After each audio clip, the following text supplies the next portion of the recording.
Good morning friends, কেমন আছেন সবাই? আশা করি সবাই ভালো আছেন। আমরাও আলহামদুলিল্লাহ ভালো আছি। তো সকাল সকাল আজকে রুটি বানাচ্ছি। তো রুটি আর ভাজি, এটা হলো ভাজি। এখানে বাঁধাকপি, আলু, তারপরে ফুলকপি, এগুলো দিয়ে একটা ভাজি করেছি। তো আর এদিক থেকে রুটি করছি। তো আপনারা কে কী দিয়ে ব্রেকফাস্ট করছেন অবশ্যই কমেন্ট করে জানাবেন। আর ভাজি রুটি সকাল সকালে বানানো একটু ঝামেলা থাকলেও খেতে কিন্তু ভালোই লাগে।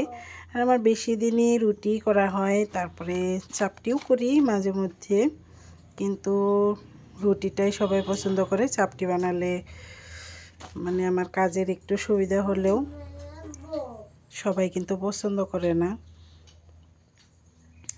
তাই তো রুটিগুলো বানিয়ে ভেজে নেই।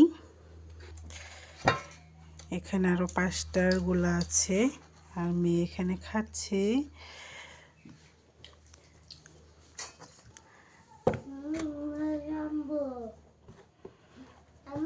Bye bye.